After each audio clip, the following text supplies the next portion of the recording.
पर्दे के पीछे विनोद खन्ना, वो सितारा जिसने शोहरत छोड़कर सुकून चुना। हर रोशनी के पीछे एक साया होता है, हर मुस्कान के पीछे एक दर्द छिपा होता है। कैमरे की दुनिया में जो दिखता है वो बस एक किरदार होता है, पर असली कहानी तो तब शुरू होती है जब कैमरा बंद हो जाता है। स्वागत है आपका पर्दे के पीछे अन लम्हों की कहानी अंत में, जहां हम सुनेंगे वो किस्से जो कैमरे में कैद नहीं हुए पर दिल में हमेशा जिंदा हैं। कुछ लोग जिंदगी में ऐसे आते हैं जो सिर्फ पर्दे पर नहीं, लोगों के दिलों पर छा जाते हैं। विनोद खन्ना वो नाम है जो हैंडसम चेहरों से भरे सिनेमा में शालीनता और सादगी का दूसरा नाम बन गया। पर इस चमक के पीछे छुपी थी एक ऐसी कहानी जो जितनी खूबसूरत थी उतनी ही दर्द भरी भी।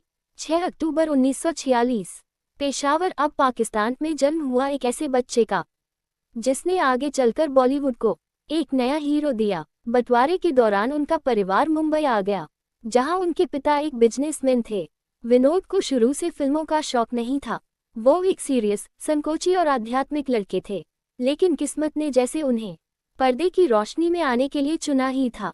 कॉलेज के दिनों में वो थिएटर में काम करने लगे और एक दिन उनकी मुलाकात हुई मशहूर डायरेक्टर सुनील दत्त से। दत्त साहब ने उनमें वो कुछ देखा जो शायद खुद विनोद भी नहीं जानते थे, एक शांत, गहराई भरा व्यक्तित्व। और फिर उन्हें मिली उनकी पहली फिल्म मन का मीत 1968। इस फिल्म में उन्होंने विलेन का रोल किया, पर दर्शकों ने उन्हें हीरो बना दिया।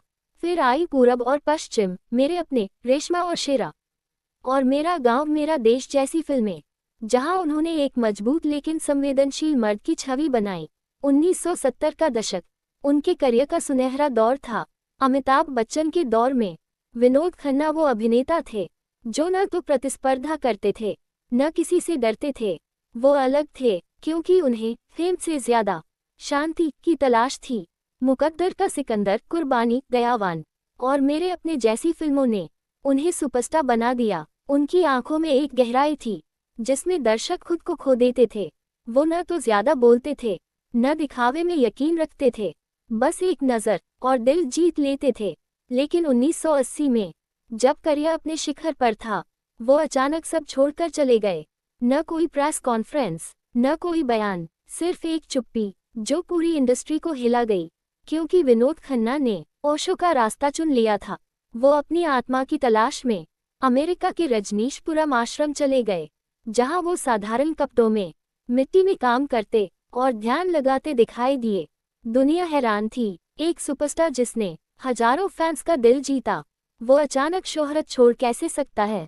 पर विनोद खन्ना कहते थे, मैं खुद को खो चुका था, अब मैं खुद को पाना चाहता हूँ। 4 साल तक वो फिल्मों से दूर रहे।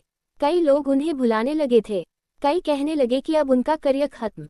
पर जब वो लौटे तो पहले से भी ज्यादा परिपक्व और शांत दिखे। 1987 में आई फिल्म इंसाफ और फिर दयावान, जुर्म, चांदनी, दबंग, हर फिल्म में उन्होंने अपनी मौजूदगी दर्ज कराई। उनका अभिनय अब सिर्फ एक्टिंग नहीं था, वो अनुभव बन गया था। पर उनकी निजी जिंदगी आसान नहीं थी। ओशो के दौर में उन्होंने अपनी पहली पत्नी गीतांजलि से दूरी बना ली थी। उनके 2 बेटे अक्षय और राहुल खन्ना काफी समय तक पिता से दूर रहे। विनोद खुद कहते थे, मैंने एक पिता के रूप में गलती की है, पर शायद उसी दूरी ने मुझे समझदार बनाया। बाद में उन्होंने कविता खन्ना से शादी की और एक नया परिवार बसाया, पर पुराने रिश्तों की कसक हमेशा उनके दिल में रही। साल 1997 में उन्होंने राजनीति में कदम रखा और भारतीय जनता पार्टी से सांसद बने। वो फिल्मी स्टार नहीं, बल्कि एक सादगी भरा नेता बने। लोग कहते थे, वो ऐसा नेता था जो सुनता था और वादे निभाता था। पर 2017 में कैंसर ने उनकी जिंदगी की आखिरी पटकथा लिखी। लंबी बीमारी के बाद 27 अप्रैल 2017 को वो इस दुनिया को छोड़ गए। उनके आखिरी दिनों की तस्वीरें जब सामने आईं तो लोग रो पड़े। वो विनोद खन्ना जो कभी पर्दे पर एक दमदार हीरो थे, अब एक शांत मुस्कान के साथ जिंदगी से अलविदा कह रहे थे। उनके बेटे राहुल खन्ना ने कहा था, पापा ने हमें सिखाया कि सच्चा हीरो वही है जो जीवन में हारकर भी मुस्कुराना नहीं भूलता। विनोद खन्ना ने हमें ये समझाया कि असली शोहरत कैमरे की फ्लैश में नहीं, बल्कि उस सुकून में है जो आपको तब मिलता है जब आप खुद से मिलते हैं। वो सिर्फ एक अभिनेता नहीं थे, वो एक यात्री थे जो पर्दे से परे जिंदगी के मायने तलाशने निकले थे, और शायद आज भी कहीं किसी पहाड़ के पीछे, किसी शांत हवा में वो मुस्कुरा रहे होंगे, बिल्कुल वैसे ही जैसे वो पर्दे पर मुस्कुराते थे। लाइक कीजिए, शेयर कीजिए, सब्सक्राइब कीजिए।